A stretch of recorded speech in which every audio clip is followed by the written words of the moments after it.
گھروں میں تو 70% آبادی ہے، مردوں سے زیادہ عورتیں ہیں، عورتوں سے زیادہ بس شروع میں تو کرتے نہیں ہیں، جب بچے جوان ہو جاتے ہیں پھر کہتے ہیں سنت کے مطابق شادی کرو۔ گھر والی کہے گی آپ تو پھرتے ہیں خان صاحب سارے دن تبلیغ میں، آپ کو کیا پتا کیا کیا رواج چل رہے ہیں۔ گھر والی کہے گی یہ بھی کرنا ہے اور یہ بھی کرنا ہے، کہ کیوں کرنا ہے؟ کہ کرنا پڑتا ہے، آپ کو پتا نہیں ہے؟ آپ کو زیادہ تکلیف ہو رہی ہے تو سہروزے میں چلے جائیں۔ جب بچے جوان ہو جاتے ہیں نا پھر ان کی اپنی جماعت بن جاتی ہے، ماں جو ہے نا مور امیر بن جاتی ہے اور بچے مامور بن جاتے ہیں، تبلیغ والا اکیلا رہ جاتا ہے۔ اب یہ زور لگائے گا تو زور بھی نہیں لگ سکتا، کیونکہ جماعت مضبوط ہے، لوگوں کو اخلاق دکھاتے ہیں اور گھر والوں کو آنکھیں دکھاتے ہیں۔ اور اللہ کے نبی فرما رہے ہیں تم میں سب سے زیادہ بہتر وہ ہے جو اپنے گھر والوں کے ساتھ اچھا سلوک کرے۔ فرمایا میں تم میں سب سے زیادہ بہتر ہوں کہ اپنے گھر والوں کے ساتھ اچھا سلوک کرتا ہوں۔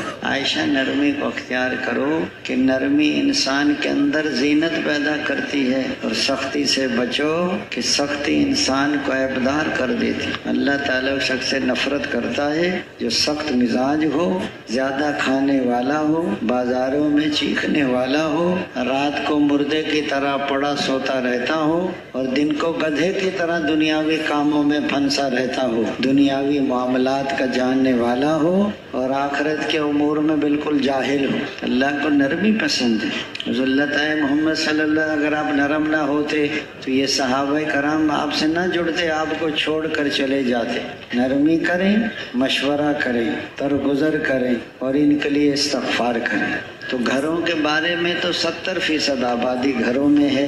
تو دوستو بزرگوں بھائیوں، گھر میں تعلیم بھی ہو، کبھی 6 نمبر بھی ہو، سہروزہ بھی ہو، آپ کریں گے اپنے اپنے گھروں میں، نرمی سے کرو گے سختی سے۔ اگر گھر میں اعمال ہوں گے نا، دعوت بھی، تعلیم و تعلم بھی، ذکر عبادت بھی، حضور والے اخلاق، تو گھر میں دین آ جائے گا۔ اور یہی اعمال اگر محلے کی مسجد میں ہو تو محلے میں دین آ جائے گا۔ بیرونی گشت کرو گے تو پورے شہر پہ دین آئے گا۔ سہروزے لگاؤ گے تو بستیوں میں دین آ جائے گا۔ چلے 4 مہینے سے پورے ملک میں اور سال 7 مہینے سے ساری دنیا میں۔ فرمایا باہر ملکوں میں کام کرنا آسان ہے بنسبت اپنے ملک کے، اور اپنے ملک میں آسان ہے بنسبت اپنے شہر کے، اور اپنے شہر میں آسان ہے بنسبت اپنے محلہ کے، اور اپنے محلے میں آسان ہے بنسبت اپنے گھر کے، اور اپنے گھر میں آسان ہے بنسبت اپنی ذات سے۔ اگر میں دین پہ چلنا چاہتا ہوں مجھے گھر میں ماحول بنانا پڑے گا۔ صحابہ کرام کے گھروں میں، بازار میں، مسجد میں کوئی فرق نہیں تھا، سب کا دین پر جان دینے کا جذبہ تھا۔ مرنے کی فضا تھی، جینے کی فضا نہیں تھی۔ عورتیں بچے آ رہے ہیں گھر میں دین سیکھ رہے ہیں، مرد آ رہے ہیں تو مسجد۔ باہر سے آتے تھے مجرم بن کر اور واپس جاتے تھے مسلم بن کر۔ 3 دن سے زیادہ کو برداشت نہیں کر سکتا تھا کہ مسلمان ہونے پر مجبور ہو جاتا۔ مسجد نبوی میں انسان دائی بنتا تھا، نمازی بنتا تھا، ذاکر بنتا تھا، زاہد بنتا تھا، متقی بنتا تھا، معلم بنتا تھا، متعلم بنتا تھا، خلیق بنتا تھا۔ انسانوں کے بننے کی جگہ مسجد ہے اور مسجد والے اعمال ہیں۔ مسلمان پہلے مسجد سے جڑتا ہے، پھر مسجد کے عملوں سے جڑتا ہے، پھر اللہ سے جڑ جاتا ہے۔ پہلے مسجد سے کٹتا ہے، پھر مسجد سے عملوں سے کٹتا ہے، پھر اللہ سے کٹ جاتا ہے۔ فرمایا 3 چیزوں کو لازم پکڑو، مسجد کو، جماعت کو، چاہے مقامی جماعت ہو چاہے نکلی ہوئی جماعت، اور عمومیت کو، عمومی بن کے رہو، طبیعت چلتی ہے امیر لوگوں کے ساتھ تشکیل کراؤ۔